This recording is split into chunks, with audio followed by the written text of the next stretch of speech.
Assalamualaikum warahmatullahi wabarakatuh. Saya mohon maaf di atas keterlewatan. Ada urusan yang tak dapat dielakkan. Bismillah, alhamdulillah, innal hamdalillah, assalatu wassalamu ala rasulillah sayyidina Muhammad ibn Abdillah wa alihi wa sahbihi wa man walah, amma ba'd. Subhanaka la ilma lana illa ma 'allamtana innaka antal alimul hakim. Rabbi shrah li sadri wa yassir li amri wahlul 'uqdatam min lisani yafqahu qawli. Allahumma salli ala sayyidina Muhammad al-Fatih lima ughliq wal khatim lima sabaq nasiril haqqi bil haqq wal hadi ila siratikal mustaqim wa ala alihi haqqa qadrihi miqdarihi al-azim. Allahumma anfa'na bima 'allamtana wa 'allimna alladhi ma yanfa'una. Allahumma faqihna fid din wa 'allimna ta'wil. Allahumma inna nas'aluka 'ilman nafi'an wa rizqan wasi'a wa na'udzubika min 'ilmin la yanfa' min qalbi la yakhsha. Allahumma iftah 'alaina futuhal 'arifin warzuqna fahman nabiyyin wa hifdzal mursalin wa imanal muttaqin ya arhamar rahimin. Allahumma nawwir qulubana bi'ilmik wastamil abdanana fi ta'atik. Allahumma nawwir qulubana binuri ma'rifatik wa tahhir qulubana an ghairi. Allahumma iftah 'alaina fathan qariba fi 'ulumil aqliyati wan naqliyah bijahi sayyidina wa maulana Muhammadin khairil bariyah sallallahu alaihi wasallam walhamdulillahi rabbil alamin. Alhamdulillah, segala puji bagi Allah Subhanahu Wa Taala, pencipta tujuh petala langit dan tujuh petala bumi dan segala perbendaharaan yang berada di antaranya. Selawat dan salam ke atas Nabi junjungan besar kita, kekasih kita Nabi Muhammad sallallahu alaihi wasallam, dan ke atas ahli keluarga baginda, dan ke atas para sahabatnya, dan ke atas mereka yang mengikuti jalan mereka yang terdahulu dengan cara yang terbaik sehingga hari kiamat. Alhamdulillah, muslimin muslimat yang dirahmati dan diberkati Allah Subhanahu Wa Taala sekalian, syukur kita pada hari yang berbahagia ini dihimpunkan dalam majlis ilmu untuk kita sama-sama menyambung pengajian kitab Syama'il Muhammadiyah karangan Imam Tirmizi rahimahullah. Mari kita bacakan ummul kitab dan hadiahkan kepada beliau dengan niat mudah-mudahan Allah kurniakan kita keberkatan ilmu, dibukakan kefahaman zahir dan batin, dan dicurahkan ke dalam dada kita seperti mana yang telah dilimpahkan ke dalam dada beliau. Wa ila hadratin nabiyil mustafa sallallahu alaihi wasallam. Al-Fatihah. A'udzu billahi minasyaitonir rajim. Bismillahirrahmanirrahim. Alhamdulillahi rabbil alamin. Arrahmanir rahim. Maliki yaumiddin. Iyyaka na'budu wa iyyaka nasta'in. Ihdinas siratal mustaqim. Siratal ladzina an'amta 'alaihim ghairil maghdubi 'alaihim waladdallin. Amin. Baik, kita berada pada bab yang ke-43, Babu ma ja'a fi saumi Rasulillah sallallahu alaihi wasallam. Bab yang menceritakan tentang puasa Rasulullah sallallahu alaihi wasallam, yakni puasa sunat, ya. Bihi qala haddatsana Qutaibah ibnu Sa'id haddatsana Hammad ibnu Zaid an Ayyub an Abdullah ibn Syaqiq qala sa'altu Aisyah radhiyallahu anha an siyami Rasulillah sallallahu alaihi wasallam qalat kana yasumu hatta naqula qad sam wa yuftiru hatta naqula qad aftar. Qalat wa ma sama Rasulullah sallallahu alaihi wasallam syahran kamilan mundu qadimal madinata illa Ramadan. Daripada Abdullah bin Syaqiq berkata, aku bertanya kepada Sayyidina Aisyah radhiyallahu anha tentang puasa baginda Rasulullah sallallahu alaihi wasallam, yakni berkaitan dengan puasa sunat, ya. Beliau menjawab, baginda sallallahu alaihi wasallam puasa sehingga kami akan katakan baginda akan puasa secara berterusan. Apabila baginda SAW berbuka, iaitu tidak berpuasa, sehingga kami akan katakan baginda SAW akan berbuka secara berterusan. Siti Aisyah radhiyallahu anha berkata, baginda Rasulullah sallallahu alaihi wasallam tidak berpuasa sebulan penuh sejak tiba di Madinah, melainkan puasa bulan Ramadan.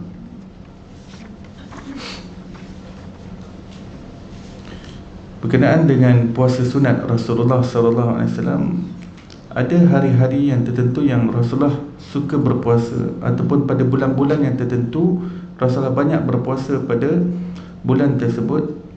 Tetapi pada tahun yang lain baginda sallallahu alaihi wasallam tidak pula berpuasa padanya. Kadang-kadang apabila baginda begitu partikular berpuasa dalam satu bulan yang tertentu, dan kami lihat betapa diambil perhatian oleh Rasulullah untuk berpuasa pada bulan tersebut. Banyak hari-harinya Rasulullah berpuasa, sehingga kami menyangka bahawa baginda tidak akan tinggalkan lagi puasa pada bulan itu. Akan tetapi sangkaan kami meleset, kerana pada tahun yang lain, dalam bulan yang sama, Rasulullah tidak pula memperbanyakkan puasa pada bulan tersebut, ya, pada bulan yang tertentu atau pada hari-hari yang tertentu.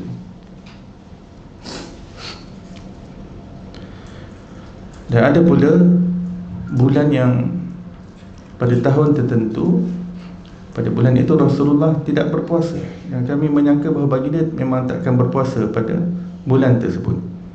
Akan tetapi sangkaan kami meleset, kerana pada tahun yang lain kami melihat Rasulullah SAW berpuasa. Itu maksud hadis tadi. Itu maksud hadis tadi. Dan Siti Aisyah kata, sejak datang ke Madinah, satu-satunya bulan yang baginda puasa penuh adalah Ramadan. Kerana pada perhatian Siti Aisyah ni, pada bulan yang lain, walaupun banyak Rasulullah berpuasa hari-hari yang berada dalam bulan tersebut, tetapi ada baginda tinggalkan sehari atau 2 hari. Jadi tak penuh lah, ya. Kalau sebulan tu katakan ada 30 hari, kalau baginda puasa 28 atau 29 hari, tetap tak penuh, ya.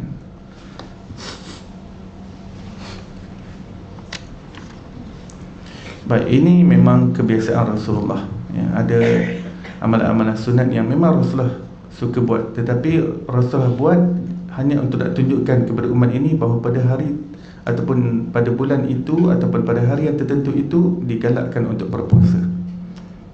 Dan setelah baginda dah selesaikan yang itu, baginda sallallahu alaihi wasallam pada waktu yang lain baginda tidak berpuasa pada hari tersebut, kerana baginda khawatir kalau baginda pun sentiasa berpuasa pada hari tersebut, takut wahyu turun. Kerana zaman Rasulullah ni zaman wahyu diturunkan, takut difardukan.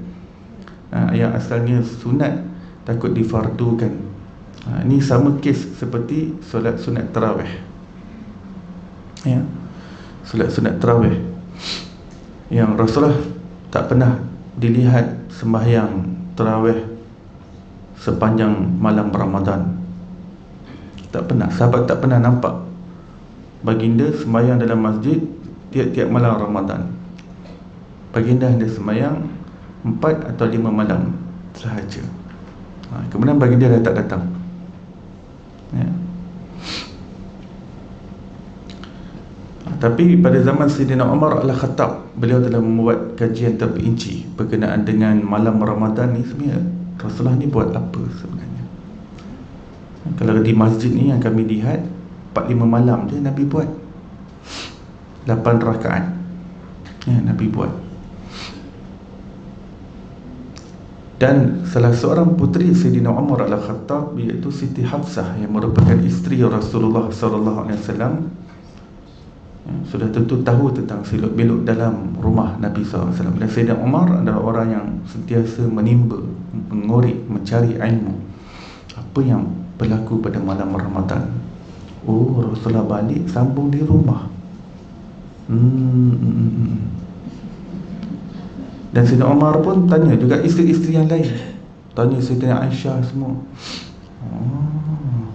Baik-baik, faham. Dan Sayyidina Umar faham Rasulullah buat macam tu memang teknik lah, ataupun memang sebagai suatu satu cara lah Nabi SAW khawatir, takut Allah Ta'ala turunkan wahyu memfardukan solat sunat tarawih kepada sekalian umat. Sebenarnya kalau difardukan tu semakin mudah ke semakin susah? Susah. 20 rakaat je, 20 sahaja, bukan tiap-tiap bulan. Bukan tiap-tiap bulan. Jadi Rasulullah kesian daripada kalangan umatnya ini. Ada yang capek, ada yang cepat letih, ada yang tua, ada yang tak, ya, ada yang lesu, ada yang slip disc, ya, ada yang dengan sakit-sakit tulang, sakit lutut. Jadi Rasulullah ni perlu berwaspada. Bagi dia suka berwaspada. Sebab waktu zaman wahyu sedang diturunkan, amalan-amalan sunat yang tertentu baginda buat jarang-jarang, ya. Ada yang Rasulullah memang sentiasa lakukan, seperti solat sunat qabliyah, ba'diyah, iaitu sebab Rasulullah dah tahu memang dah ada yang itu tidak diwajibkan. Cuma nanti akan ada solat sunnah yang muakkadah dan ghair muakkadah. Tapi sebab Ramadan ini adalah bulan yang special, bulan yang memang sepatutnya diperbanyakkan amal ibadah. Jadi kalau Rasulullah buat berterusan, beliau takut apabila amalan itu disukai oleh Rasulullah, maka Allah menurunkan wahyu memfardukannya. Walaupun Rasulullah tahu Allah tidak terjejas dan tidak terpengaruh dengan apa yang dilakukan oleh makhluk, tapi akan ditakuti ketetapan dalam takdir dalam lauh mahfuz itu, ya, menyebabkan turunnya wahyu yang boleh jadi wajib kata umat ini solat sunat tarawih. Dan bagi dia sama khawatir perkara itu berlaku, ya.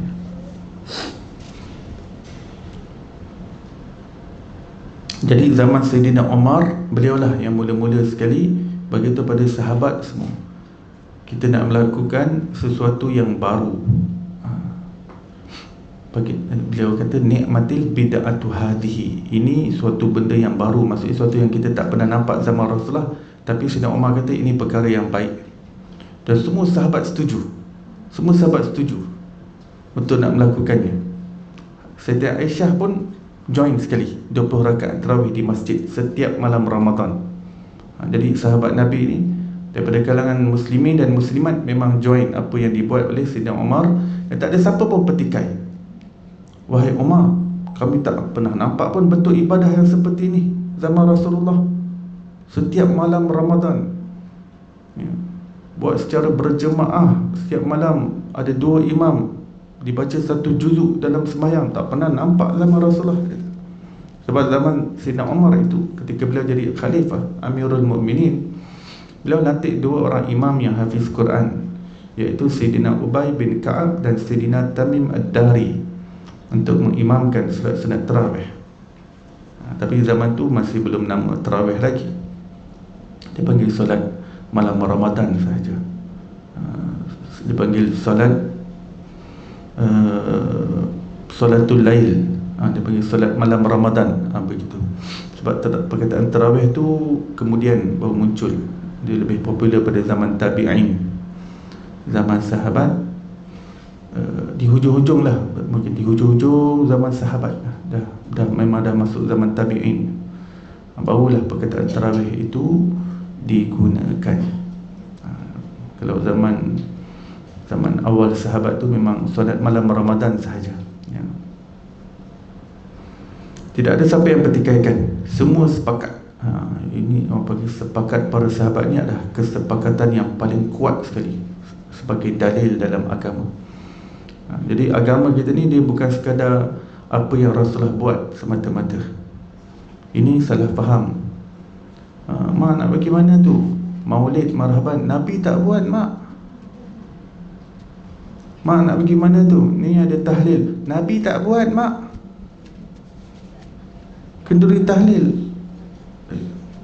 Bagaimana mak? Ada marhaban ni, ada muslimat marhaban. Nabi tak buat mak. Boy. Dia jadi kaedah fikih. Padahal dalam kalangan ulama Ahlus Sunnah wal Jamaah, mereka tidak ada kaedah hukum hakam yang menyebutkan apa yang Nabi tak buat, therefore tak boleh buat. Tidak ada. Ya, tidak ada kaedah yang seperti itu untuk nak, sebab untuk menggali hukum hakam dan untuk menentukan hukum sesuatu amalan itu, ianya ada neraca, ada manhaj dan ada kaedahnya tersendiri di kalangan ulama Ahlus Sunnah wal Jamaah. Dia bukan sembrono, Nabi tak buat maka benda tu tak boleh buat. Tidak ada, kaedah tu tak ada. Kaedah tu hanya dicipta baru-baru ni oleh beberapa kalangan pihak yang suka nak membida'ahkan umat Islam. Ya, kaedah tu tak ada langsung. Ya. Dan dia diikuti oleh anak-anak muda pula zaman moden. Dia terikut-ikut. Ya, ni mana doa ni, mana hadisnya. Maksudnya semua benda baik ni semuanya mesti kena ada hadisnya. Ya, kena ada dalilnya. Sedangkan dalil di dalam kalangan ulama Ahlussunnah wal Jamaah yang namanya dalil, dia bukan sekadar Quran dan hadis. Pertamanya ada 4 yang paling utama. Sebut dalil, kata mana dalil, mana dalil, mesti dianya antara 4 ini. Ya. Yang pertama sekali Al-Quran, kedua hadis atau sunnah, ya. Ketiga ijma', kesepakatan. Macam tadi sahabat tadi kan, pasal tarawih tadi, sepakat semua 20 rakaat setiap malam Ramadan berjemaah, diimamkan 2 orang. Itu ijma', kesepakatan para ulama. Yang keempat kias. Kias. 4 ni semua yang disepakati oleh seluruh ulama. Selain daripada 4 ini, ada banyak lagi kaedah. Dia bukan 4 ni saja. Nanti setiap mazhab ada kaedah-kaedah yang tersendiri mereka. Sebab tu kadang-kadang ada mazhab ni pendapatnya lain, yang ni mazhab ni pendapatnya lain. Sebab ada kaedah-kaedah neraca yang mereka gunakan dalam penetapan hukum hakam dalam agama. Yang lainnya seperti kalau Imam Malik berdasarkan amal ahli Madinah, apa yang orang Madinah buat zaman dia tu, itulah. Sebab bagi beliau, orang-orang Madinah ni keturunan sahabat-sahabat Nabi. Jadi mereka ni dah telah mewarisi pure amalan tu. Tapi itu pendapat Imam Malik. 3 mazhab lagi tak ambil cara tu. Mereka ada neraca yang lain lagi. Selain daripada hanya sekadar tengok apa yang orang Madinah buat, mereka ada kaedah yang lain lagi. Ya. Antara yang lainnya seperti tapi istilahnya istilah technicality lah, sebab dia dah jurisprudence kan. Yang lain dipanggil istishab, yang lain sebagai talaqi bil qabul. Panjang pula nak cerita satu persatu. Walhasil hukum hakam ni dia bukan tengok just Quran dan hadis settle, ya, habis. Ni nak buat amalan ni, mana Quran dan hadis, dah settle. Kalau tak ada Quran dan hadis, therefore tak adalah. Jangan sempitkan agama macam tu, ya.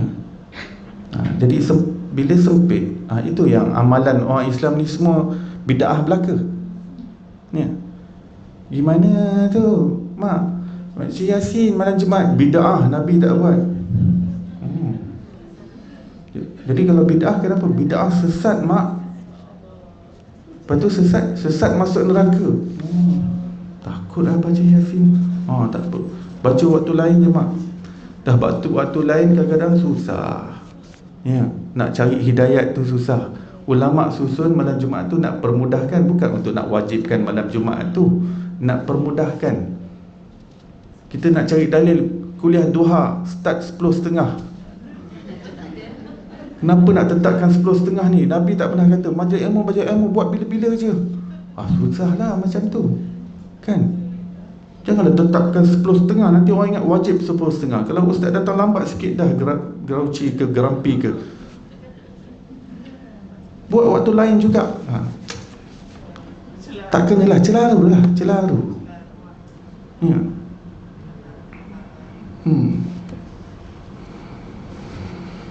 Allah Akbar.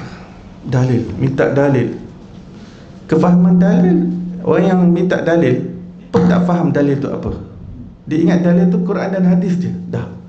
Ya Rab, sejak bila? Ya, sejak bila? Dalil tu, bila sebut dalil ni Quran dan hadis saja. Tidak. So kurangkannya 4. Quran, hadis, ijma', qiyas. Ini yang sepakat. Yang lain lagi ada berbelas-belas lagi kaedah yang lain yang diterima pakai oleh ulama Ahlussunnah wal Jamaah. Cuma berbeza-beza mazhab saja, tak sepakat. Tapi digunakan seperti tadi amal ahli Madinah. Kemudian talaqi bil qabul, tengok kepada penerimaan para ulama secara meluas. Ya, sebab penerimaan ulama secara meluas ni dia penting. Kerana umat ini Rasulullah janji ia tidak akan berkumpul di atas kesesatan. Seperti mana talqin kubur. Talqin kubur ni ulama kata ini talaqi bil qabul. Maksudnya ulama yang berada di timur barat menerima amalan ini sebagai suatu yang sahih di dalam agama kita. Jadi suatu yang telah diterima oleh ulama, kalaupun sandaran riwayatnya adalah taif, tetapi kalau ulama terima, itu dalil yang kuat. Maksudnya penerimaan ulama secara meluas itu sendiri adalah dalil. Macam tadi zaman Sayyidina Umar tadi, semua sahabat sepakat tanpa seorang pun yang mempertikaikan. Ya.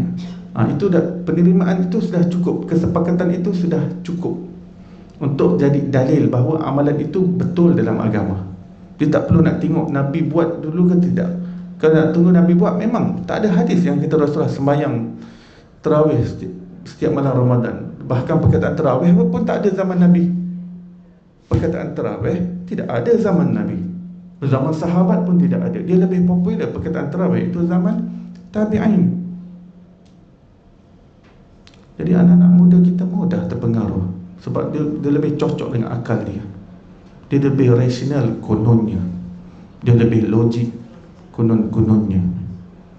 Akan tetapi menyalahi kerangka ilmu yang dipegang oleh ulama Ahlussunnah wal Jamaah. Sebab tu kita kena ikut rapat ulama-ulama yang ada sanad ilmu yang betul.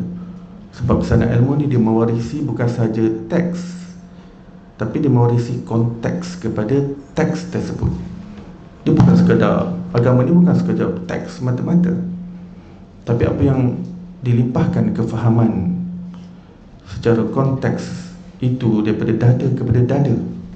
Yang kita bukan sekadar baca kitab saja selesai. Dia ada kefahaman yang kita ambil daripada guru. Kefahaman itu penting. Kalau tak, dia macam tadi dah, dia simplify Quran dan hadis. Tak ada Quran dan hadis ni bid'ah. Ataupun kalau ada dalam teks tapi dia kata taif, ini taif, doa makan ni taif, jangan makan, jangan doa makan, jangan baca doa makan, cukup bismillah, tak payah nak Allahumma barik lana fi ma razaqtana. Ini dia kata riwayat taif. Salah ya. Pendekatan yang seperti ini kita perlu berwaspada. Orang-orang seperti ini yang mudah membid'ahkan amalan-amalan baik yang telah pun diterima oleh ulama Islam. Macam doa makan tadi, ya riwayat taif, tapi ulama Islam termasuk Imam Nawawi dah menerimanya. Ianya boleh diamalkan. Itu sudah cukup dalil bahawa amalan itu sahih dalam agama kita. Sebab penetapan hukum hakam dia bukan sekadar tengok 1-2 hadis. Kalau hadis itu taif dah ditolak amalan tersebut. Tidak semudah itu. Banyak lagi aspek-aspek yang lain yang dilihat oleh para ulama untuk menentukan sesuatu amalan itu sahih ataupun tidak dalam agama kita. Macam maulid. Memanglah zaman Nabi itu tak ada majlis maulid ni macam mana kita buat. Tapi kenapa ulama-ulama dan mufti kita menerimanya? Kerana apa komponen-komponen yang terkandung di dalam majlis maulid itu sesuatu yang diterima dalam agama kita, yang ada sandarannya secara individual kepada Quran, kepada hadis, kepada ijma', kepada qiyas. Ini ada sandarannya. Dia bukan sekadar majlis macam ni tak ada zaman Nabi, therefore tak payah buat majlis maulid. Jangan begitu. Penetapan dan istinbat hukum hakam bukan semudah itu oleh para ulama. Kalau maulid ini kata zaman Nabi tak ada jadi, kita tak buat, dah tentu mufti-mufti akan berfatwa bahawa jangan bermaulid. Ya. Semoga Allah Ta'ala selamatkan kita, anak-anak kita, zuriat kita daripada kebincangan pihak-pihak yang membawa kekeliruan kepada masyarakat, yang mudah membida'ahkan masyarakat, yang mudah menkhurafatkan amalan umat Islam, yang mudah menyesatkan amalan majoriti umat Islam. Baik, hadis yang berikutnya, wa bihi qala haddatsana Ali bin Hujr, haddatsana Ismail bin Ja'far, daripada Humaid, daripada Anas bin Malik radhiyallahu anhu, beliau ditanya tentang puasa Nabi sallallahu alaihi wasallam. Beliau menjawab, baginda sallallahu alaihi wasallam puasa dalam sebulan sehingga kami melihat baginda sallallahu alaihi wasallam tidak ingin berbuka puasa.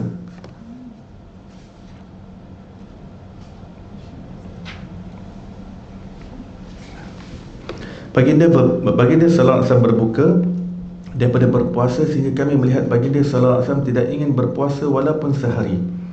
Kamu tidak akan mampu melihat baginda sallallahu alaihi wasallam pada waktu malam dalam keadaan solat, kecuali kamu akan melihat baginda sallallahu alaihi wasallam sedang solat.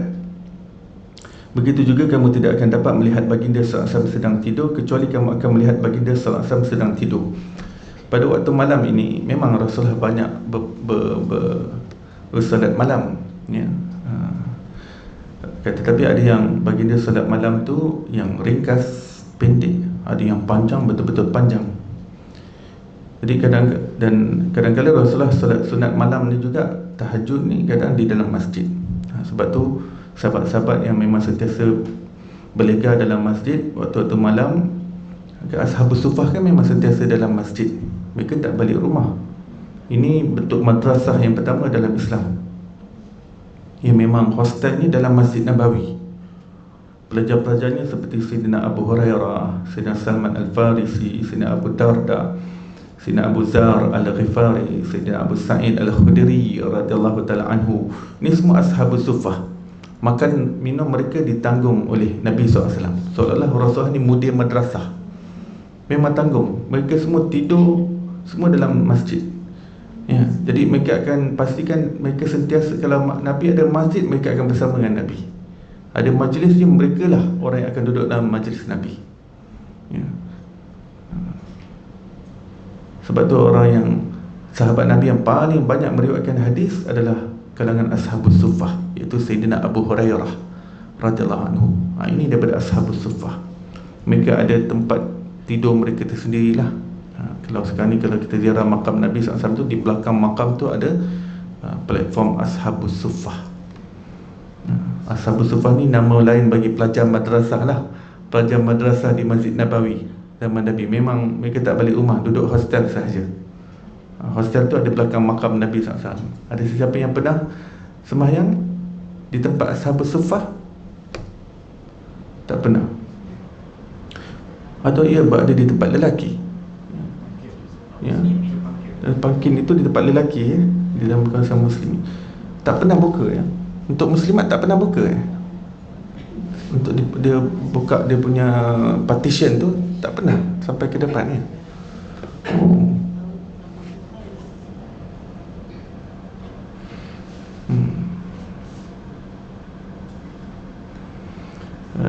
Di belakang tempat Ashabus Suffah tu, belakang tu, itu adalah mihrab yang pertama Nabi SAW menghadap ke Masjid Aqsa.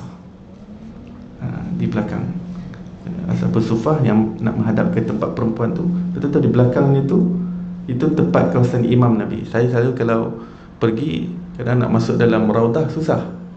Tapi kawasan imam yang pertama Nabi SAW menghadap Masjid Aqsa itu luar daripada raudah, di belakang Ashabus Suffah. Jadi saya selalu dapat duduk di situlah, ya.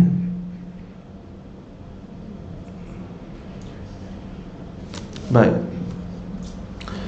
Jadi Rasulullah ni kadang sahabat expect mereka nak tengok Rasulullah, nak join Rasulullah. Sebab kadang-kadang Rasulullah sembang tahajud, ada sahabat yang nak join di belakang, nak jadi makmum. Jadi ada masa yang mereka expect yang Rasulullah akan ada di dalam masjid untuk sembahyang malam, tapi tak jumpa. Jadi waktu yang lain mereka anggap Rasulullah tak datang, tapi waktu tu Rasulullah datang. Jadi ada, maksudnya begini, kadang-kadang Rasulullah buat, kadang-kadang Rasulullah tinggalkan, ya. sebagai suatu kewaspadaan. Begitu juga dengan berpuasa. Jadi maksud hadis ni tadi lebih kurang macam yang sebelum ni saya terangkan. Hadis yang berikutnya, wa bihi qala haddatsana Mahmud bin Ghailan haddatsana Abu Dawud haddatsana Syu'bah, daripada Abi Bishr berkata, aku mendengar Sa'id bin Jubair daripada Ibnu Abbas radhiyallahu anhuma berkata, baginda Nabi sallallahu alaihi wasallam berpuasa sehingga kami akan katakan baginda sallallahu alaihi wasallam tidak ingin berbuka puasa dalam bulan itu. Dan baginda SAW berbuka sehingga kami, berbuka ni maksud tak berpuasa ya. Jadi berbuka ni bukan maksudnya masuk waktu maghrib berbuka. Berbuka dalam konteks ni maksudnya hari yang Rasulullah tak berpuasa, itu dipanggil hari berbuka. Tidak ingin dan baginda SAW berbuka sehingga kami akan katakan baginda SAW tidak ingin berpuasa dalam bulan itu. Baginda SAW tidak berpuasa sebulan penuh sejak tiba di Madinah, melainkan puasa bulan Ramadan. Sebenarnya Rejab dan Syaban pun Rasulullah banyak berpuasa, akan tetapi taklah penuh seperti bulan Ramadan. Kalau Rasulullah pernah puasa penuh Syaban pun mungkin sekali pernah, mungkin begitu. Kebanyakannya baginda Rejab dan Syaban banyak berpuasa tetapi tidak penuh. Tapi siapa yang nak berpuasa penuh tak ada masalah. Siapa nak puasa straight Rejab 1 bulan penuh, Syaban 1 bulan penuh, Ramadan 1 bulan penuh, tak ada masalah, dengan syarat kesihatannya baik. Tapi kalau dengan banyak berpuasa straight 3 bulan berturut-turut itu menyebabkan kesihatannya terjejas, maka yang sebaiknya tinggalkan. Hatta bulan Ramadan pun kalau dia tak mampu berpuasa pun dia boleh tinggalkan. Dan kalau dia tak mampu untuk qada sekalipun, dia boleh bayar fidyah.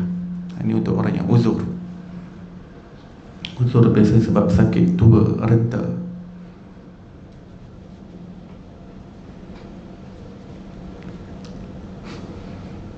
Dulu di tempat saya belajar di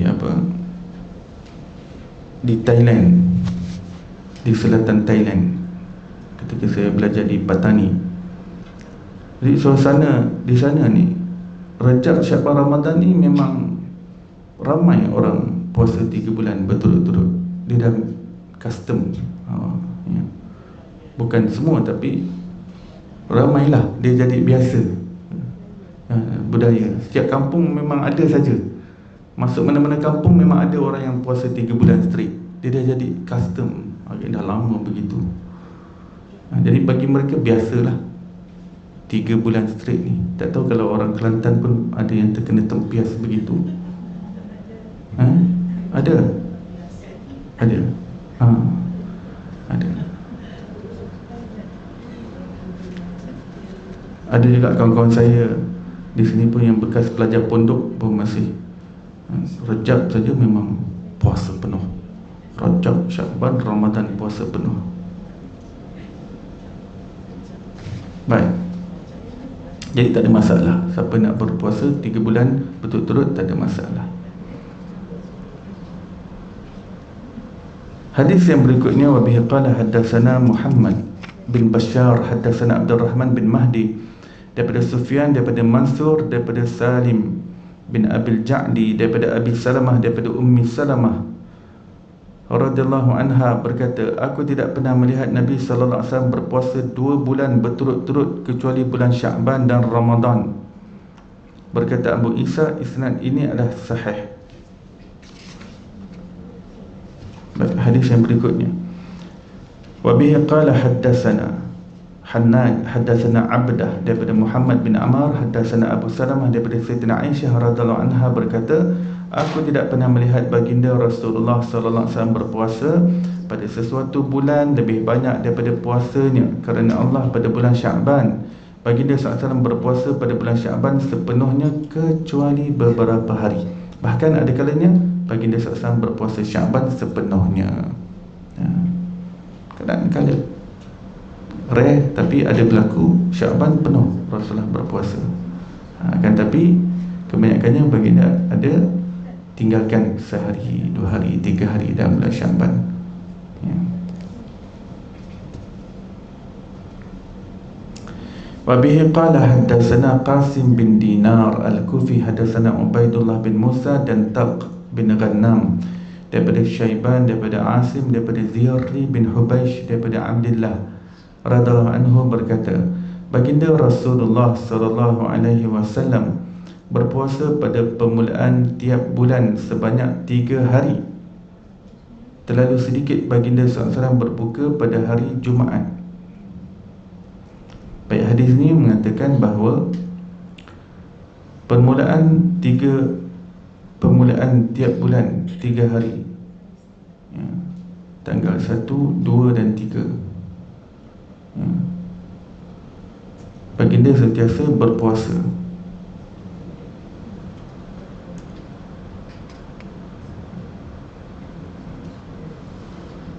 Dan hadis ini juga menyatakan baginda juga selalu berpuasa hari Jumaat.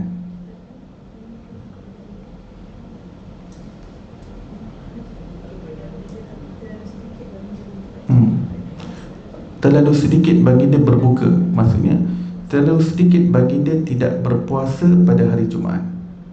Jadi most of the time baginda berpuasa pada hari Jumaat. Maksudnya kalau baginda SAW puasa hari Khamis, baginda gandingkan sekali dengan Jumaat, sekalikan terus dengan Jumaat.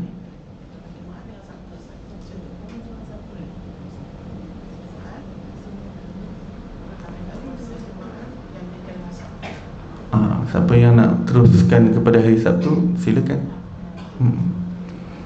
Tapi hadis ini Abdullah mengatakan baginda berpuasa pada permulaan tiap bulan sebanyak 3 hari. Boleh jadi permulaan permulaan itu adalah tanggal 1, 2 dan 3 bulan Hijriah, bukan bulan Masihi, bulan Hijriah. Baik, wabihi qala haddatsana Abu Hafs Amr bin Ali, haddatsana Abdullah bin Daud daripada Thawr bin Yazid, daripada Khalid bin Ma'dan, daripada Rabi'ah Jurashi, daripada Siti Aisyah radhiyallahu anha berkata, baginda Nabi SAW memilih untuk berpuasa hari Isnin dan Khamis. Isnin, macam hari ini, hari Isnin. Baginda SAW ditanya, apa hikmah di sebalik puasa hari Isnin ya Rasulullah? Dalam hadis sahih, ya, yang lain dan hadis Baihaqi, apakah hikmah di sebalik puasa hari Isnin? Baginda SAW mengatakan, yaumun wulidtu fihi, ini hari maulidku. Maksudnya Nabi SAW menggalakkan kita untuk berpuasa pada hari Isnin demi untuk memperingati maulid Nabi SAW, demi untuk menyambut maulid Nabi SAW. Daripada hadis ni ulama dapat faham, maksudnya sebenar hari maulid Nabi SAW ni layak untuk dibuat ekstra amalan, ya, yang ditandai oleh Rasulullah tadi dengan berpuasa. Tapi ulama tidak memahaminya hanya sekadar puasa.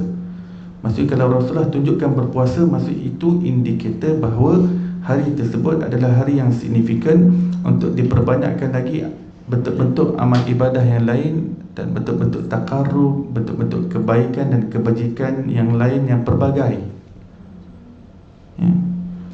Kena ulama ahli sunnah wal jamaah dapat faham mana-mana hari yang Rasulullah anjurkan untuk berpuasa padanya, itu menunjukkan hari itu hari yang ada keberkatan padanya, hari yang ada signifikan yang padanya, yang mana hari itu dianjurkan juga untuk diperbanyakkan bentuk-bentuk takarrub yang lain untuk mendapat keberkatan hari tersebut, ya. Jadi siapa yang tak mampu berpuasa, maka bukan sekali-kali sudah selesai, dia boleh perbanyakkan lagi sedekah ke, ataupun hadir majlis ilmu, ataupun pelbagai lagi kebajikan yang lain, infak,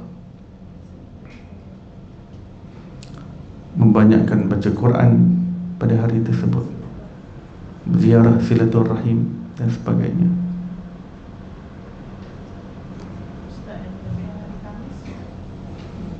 Kelebihan hari Khamis nanti akan ada lepas ni hadisnya, hari amalan diangkat.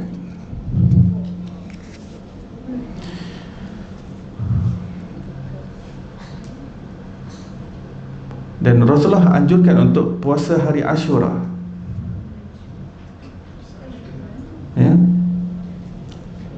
Jadi ulama dapat faham, okey, baik, bermakna hari Ashura adalah hari yang signifikan, hari yang baik untuk diperbanyakkan takarrub, untuk perbanyakkan amal kebajikan. Sebab mesti pahalanya lebih besar, keberkatannya lebih besar, limpahan rohaninya lebih besar, cahayanya lebih besar. Itu rahsia di sebalik hari-hari yang Rasulullah anjurkan untuk berpuasa di dalamnya. Jadi antaranya adalah hari Ashura yang Rasulullah anjurkan untuk berpuasa. Maka ulama ambil cue di situ ataupun ambil kefahaman. Maka hari Ashura itu terbaik untuk perbagaikan amal-amal kebajikan, untuk perbagaikan sunnah-sunnah Nabi SAW. Ini memperbagaikan lagi amal-amalan sunnah yang lain. Jadi apa yang dianjurkan oleh ulama selain daripada puasa hari Ashura, apa lagi yang kita boleh buat, ya. Siapa yang boleh berpuasa, yang terbaik memang puasa hari Ashura. Tapi ada yang tak mampu nak berpuasa pada hari Ashura disebabkan faktor-faktor yang tertentu, explore amalan-amalan yang lain lagi, rebut, kasih rebut. Mana hari yang Rasulullah berpuasa, maksudnya hari itu kita rebut untuk amal kebajikan yang lain juga. Antaranya, bila sebut hari Ashura, maksudnya akan datang ni Jumaat, ya. Jumaat akan datang ini. Hari ini hari Isnin, Selasa, Rabu, Khamis, Jumaat ini. This coming Friday. Itu 10 Muharram. Dia panggil Ashura. Ashura daripada perkataan Asyarah. Asyarah 10. Ashura yang ke-10. Ashura daripada Asyarah. Jadi ulama anjurkan, yang pertama, perbanyakkan sunnah, seperti hidupkan sunnah seperti potong kuku. Apa saja sunnah yang berlaku hari Jumaat, lakukan juga pada hari Ashura. Apa sahaja sunnah yang ada dalam hari Jumaat, datangkan juga pada hari Ashura. Potong kuku, potong bulu, pakai celak. Pakai celak, ya. Celak bukan di kening, ya. Ya. Di dalam bola mata. Dalam bola mata. Itu kan dulu makcik-makcik kita balik daripada haji kan, dia bawa tu yang bronze, bekas tembaga tu kan, bekas besi tu, buka. Dan tu ada serbuk. Dulu dibagi kita buat perhiasan je atas syaf. Tahu macam mana pakai kat sini ke, pakai kat kening. Tapi yang sunnahnya, bagi dia tak pakai kat kening, bagi dia pakai dekat dalam mata. Tu kita dah lepas bab dia. Bab celak ni bab yang ke-3 atau ke-4. Bab celak tu bab ke-7. Bab ke-7 tu bab mengenai celak Rasulullah. Rasulullah kata, alaikum bil ismi, hendaklah kamu bercelak, fa innahu yajlul basar wa yumbitu syi'ar, kerana ianya menajamkan penglihatanmu dan lebih menumbuhkan bulu matamu, ya. Yang dimaksudkan oleh Rasulullah adalah pada letakkan batang celak tadi yang dah ada serbuk, letak dalam mata, tutup, tarik, lepas tu celup lagi. Buat 3 kali. Rasulullah pakai 3 kali sini, Rasulullah pakai 3 kali kiri. Kanan dulu, baru kiri. Biasanya Rasulullah pakai sebelum tidur. Yang Rasulullah pakai punya yang dia kemerahan merun pekat. Bagi dia tak pakai yang warna hitam. Tapi kita boleh pakai warna hitam, tetap dapat pahala sunnah. Sebab di Malaysia ni susah nak cari yang ismit. Ismit tu yang merun merah yang Rasulullah guna. Saya pergi Mekah, Madinah pun kedai-kedai susah juga nak cari. Ada kedai ni, ada dia kena masuk dalam store dia, masuk keluarkan stok, old stock. Ini orang dah tak cari agaknya ismit ni. Tapi tak ada ismit pakai yang berasaskan material antimony tu, yang hitam, made in India, made in Pakistan. Boleh. Saya pakainya celup, tengok dekat cermin lah, tengok dia masuk. Bila batang celak tu dah kena bola mata, tutup, tarik, biar nanti sebut-sebut tu masuk di dalam bola mata kita. Itulah menajamkan penglihatan. Pakai kat kening tak tajamkan penglihatan. Itu untuk para muslimat lah, nak cantik-cantik. Lelaki jangan, sunnah celak ada pakai kat kening. Sudah ya, jadi lain. Jadi lain. Jadi joker nanti.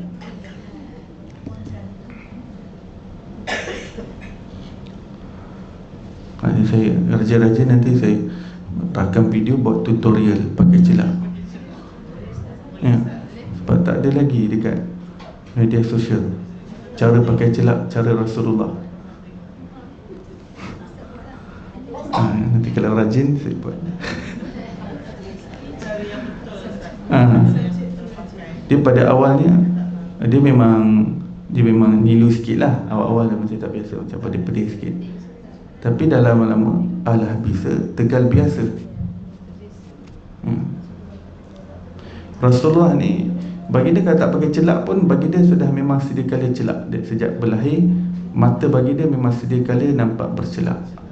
Tapi Rasulullah tetap apply celak, nak ajar pada umat ini sunnah bercelak. Dan Rasulullah pun nak dapat kelebihan sebut-sebut celak tadi. Walaupun mata bagi dia dah memang nampak celak, tapi bagi dia nakkan kelebihan serbuk celak tu masuk dalam bola mata.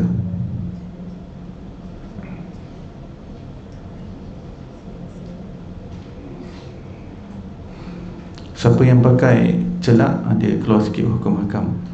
Siapa yang pakai celak waktu Ramadan dan kesan daripada celak tadi, dia keluar daripada mulut dia, air liur dia, jadi keluar warna hitam, tidak membatalkan puasa, kerana mata tidak termasuk dalam rongga yang terbuka.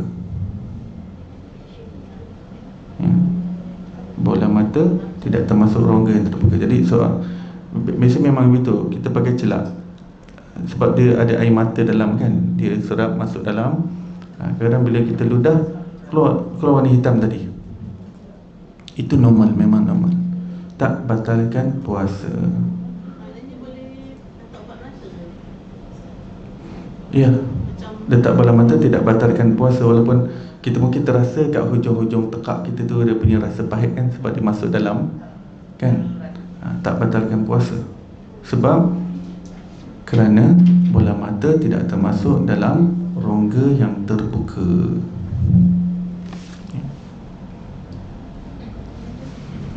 Yang batal bila masuk rongga yang terbuka, mulut, lubang hidung, lubang telinga ya. Baik. Selain daripada celak ya, selain daripada celak, banyakkan infak, banyakkan sedekah. Jadi sekarang ni kita dah, kalau boleh letak dalam memo kita akaun bank madrasah ke, anak yatim ke, tempat-tempat kebajikan ke. Jadi kita agihkan banyak pun tak apa, banyakkan tempat. Dan satu ni anak yatim, kalau boleh kita sendiri turun padang cari anak yatim, sambil-sambil bawa beras, sapu kepala anak yatim, sapu, tanda simpati tanpa prihatin. Mudah-mudahan setiap daripada helaian rambutnya itu mengampunkan dosa kita, mudah-mudahan ya. Sebab Rasulullah ni penghulu anak yatim, jadi Rasulullah suka orang yang menyantuni anak yatim. Jadi hari Ashura ni ulama galakkan, sebab kalau tak ada hari yang ulama anjurkan, nanti satu tahun orang tak santuni anak yatim terus ya. Jadi ada orang yang datang santuni anak yatim waktu hari Ashura je ya. Jadi cantiklah ulama susun tu. Kalau tak dianjurkan waktu tu, nanti terlupa kita yang ada anak-anak yatim di luar sana, yang perlukan kasih sayang, yang dia tak dapat kasih sayang daripada ibu, bapa ataupun salah seorang daripadanya. Kita datang tunjukkan kasih sayang dengan sapu kepala dia tu, untuk menggembirakan hati Nabi Muhammad SAW, yang mana baginda adalah penghulu kepada seluruh anak yatim. Baginda lahir sebagai anak yatim. Cari anak-anak muah, anak-anak yatim mana, santuni mereka. Selain daripada beras, nak bawa coklat, bawa coklat, Chunky, KitKat, Cadbury, Ferrero Rocher, lebihkan. Di samping itu, belikan juga coklat-coklat lebih bagi pada cucu-cucu kita, anak-anak buah kita. Nak belanja orang office kita pun boleh.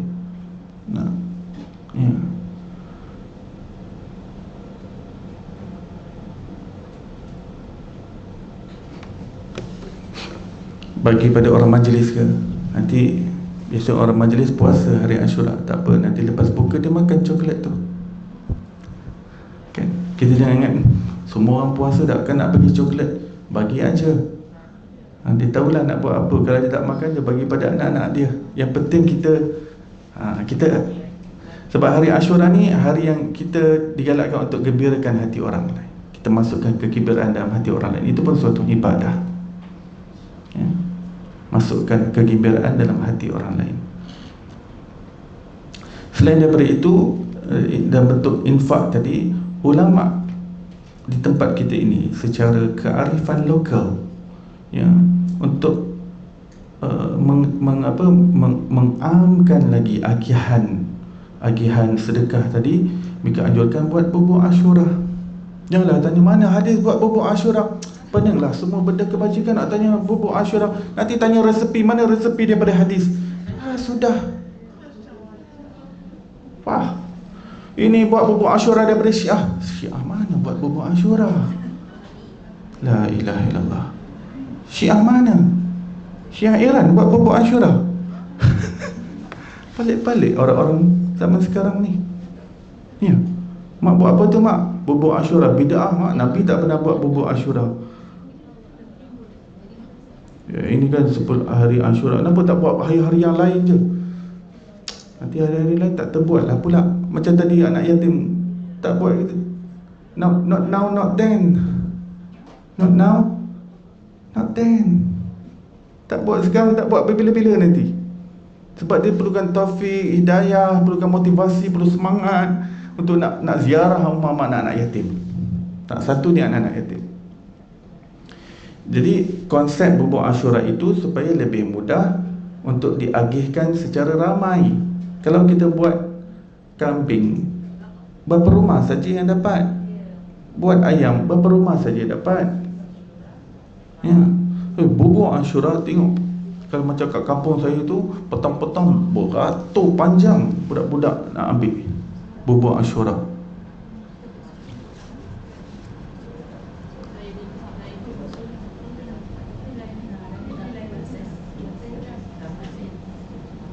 Masjid-masjid pun ada kan bubur Ashura 10 Muharram ke tempat-tempat tertentu saja. Tak semua Kelantan meriah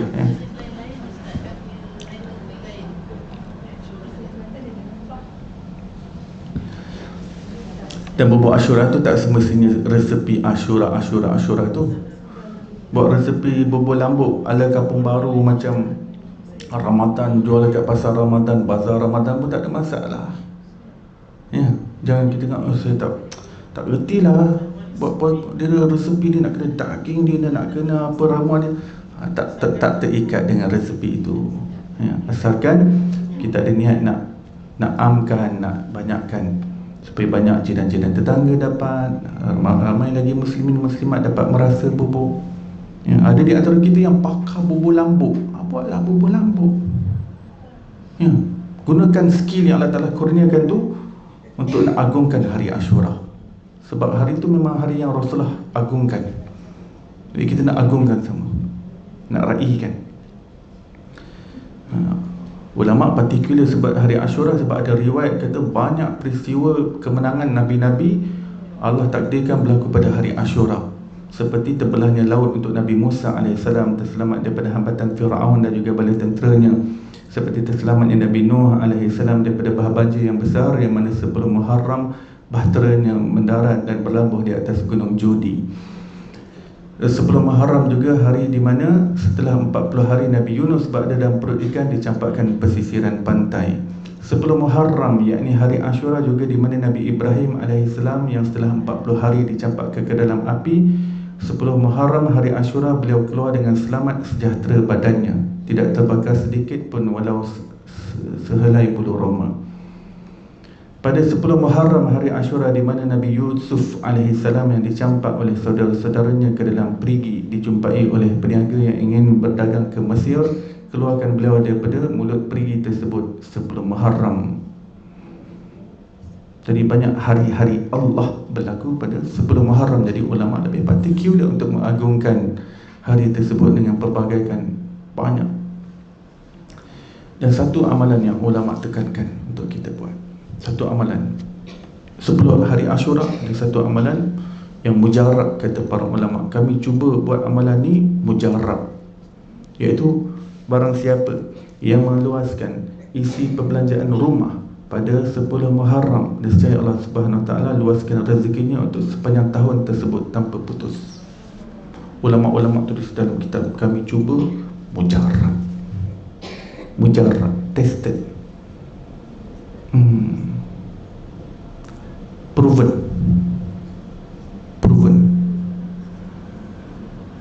Jadi 10 Muharram tu dia bermula daripada Khamis lepas maghrib. Ya, 10 Muharram bermula apabila azan dikumandangkan pada hari Khamis. Khamis tu hari sebelum tu, 9 Muharram. Sebab dalam Islam permulaan hari bukan 12.30 malam ni, waktu maghrib sebelumnya.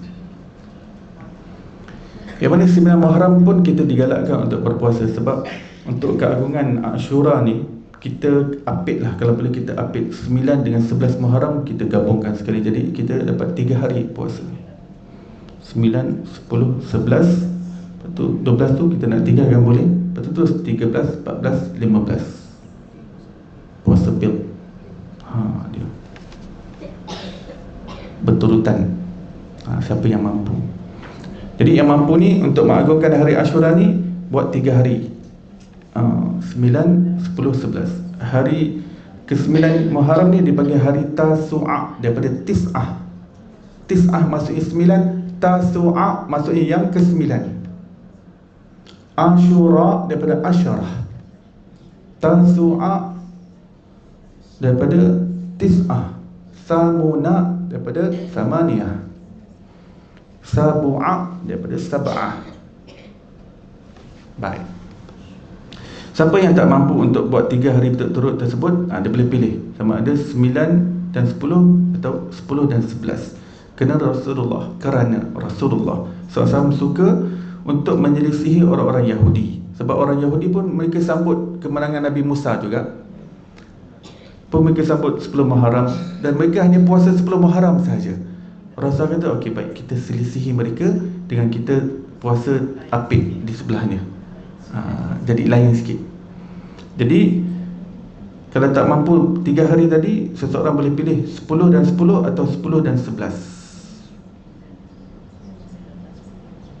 Baik, kalau itu pun tak mampu, nak puasa 2 hari berturut-turut, kita nak puasa 10 sahaja, tak ada masalah. Jangan kita ingat, tak naklah puasa 10 nanti serupa Yahudi. Tidak. Tak. Boleh. Siapa hanya mampu puasa 10 saja, puasa 10, dia tetap dapat puasa, dia dapat pahala hidupkan sunnah, yang mana baginda anjurkan untuk puasa hari Ashura. Yang lain tu hanya sampingan dah, siapa yang buat lebih afdal begitu. Tapi siapa yang tak mampu, hanya dapat puasa hari Ashura saja 10 Muharram, bismillah. Jadi namanya 10 Muharram, ianya bermula hari Khamis sebelum tu. Jadi lepas maghrib tu kita dah boleh transfer dah. Jadi sekarang kita dah siap-siap dulu. Kita dah transfer madrasah sana, madrasah sini, Darul Ulum sana, Mahat Tahfiz sana, pesantren, pondok mana yang kita kenal, kan? Dan untuk isi rumah kita, kalau kita perempuan, kita keluarkan duit siap-siap masuk dalam ampau. Malam tu dah boleh bermula, ya. dah keluarkan ni, saya keluarkan perbelanjaan ni. Kalau dia nak malam tu dia nak shopping, malam tu dia shopping. Kalau tak, dia keluarkan dulu siap-siap, esok dia shopping. Siapa yang tak keluarkan malam tu duit, esok pagi lepas subuh boleh lagi. Sebab yang namanya 10 Muharram tu sampai hari Jumaat tu sampai waktu maghrib. Untuk dapat keberkatan meluaskan isi perbelanjaan rumah, dia dalam tempoh masa ni antara maghrib dan maghrib. Dan suami pula, kalau dia nak luaskan perbelanjaan untuk isteri dia, dia keluarkan siap-siap. Kalau nak transfer siap-siap. Lepas maghrib tu dah boleh transfer dah, hari Khamis tu. Ni untuk esok. Nak shopping malam ni pun boleh. Sebab ya. Dia tak, niat dia tak adalah apa nawaitu begitu. Dah hati niat untuk nak ambil keberkatan. Dia tak ada niat pun dia tak dapat pahala. Keberkatan tu dapat. Niat tu tambah ekstra pahala. Siapa yang berniat ditambah ekstra pahala. Dia memang gitu. Macam kita buat amal ibadah ni, tak niat untuk mak bapak kita tetap dapat. Tapi kalau niat, dia ada top up lagi. Dia ada ekstra. Sebab niat ni Allah tak sia-siakan. Niat manusia ni Allah tak sia-siakan. Jadi luaskan isi perbelanjaan rumah ni maksudnya biar lebih luar biasa daripada yang lain. Kalau biasa masak siakap 3 rasa, kasih berbelanja lebih untuk masak siakap 7 rasa. Biar lebih luar biasa. 3 rasa ni biasa, kasih 7 rasa. Siapa nak resepi nanti minta nombor telefon. 7 rasa. Belanja lebih sikit lah. Beli coklat untuk anak-anak, untuk cucu.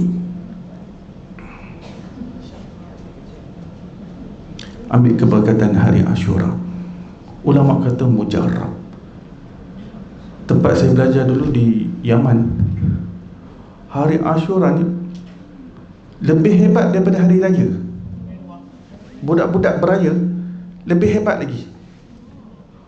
Mereka akan bawa macam kantung. Sebab setiap rumah macam dah siap dah coklat. Jadi mereka akan datang bawa kantung mereka. Ketuk Assalamualaikum. Nanti dia bawa kantung dia. Nanti kita isi kita punya kantung tu lah. Kadang yang datang ni pun memang kadang anak-anak orang miskin dan sebagainya. Tapi meriah hari Ashura ni macam pesta hari raya besar. Lebih-lebih budak-budak lah. Ada yang nak buat majlis buka puasa pun silakan. Besar pahalanya. Majlis berbuka puasa sempena buka puasa hari Ashura. Jadi kita libatkan diri.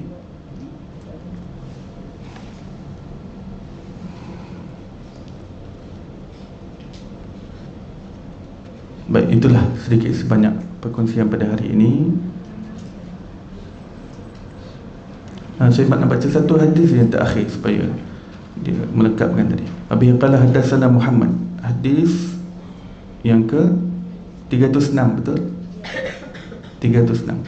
Abi qala hadatsana Muhammad bin Yahya hadatsana Abu Asim daripada Muhammad bin Rifa'ah daripada Suhail bin Abi Salih daripada ayahnya daripada Abu Hurairah radhiyallahu anhu, baginda Nabi sallallahu alaihi wasallam bersabda, akan diperlihatkan segala amalan pada hari Isnin dan Khamis, maka aku suka diperlihatkan amalanku sedang aku dalam keadaan yang berpuasa. Maksudnya demikian, Rasulullah suka umatnya dipersembahkan amalannya kepada Allah oleh malaikat dalam keadaan dia berpuasa. Maksudnya dia dapat ekstra lah ya. Itu Isnin dan Khamis. Dan Isnin ada ekstra, itu Rasulullah kata itu adalah hari maulidku. Wallahu a'lam. InsyaAllah kita sambung hadis yang berikutnya pada pengajian yang akan datang. Mudah-mudahan Allah SWT kurniakan kita taufik dan hidayah untuk amalkan dan kita sebarkan kepada yang lain.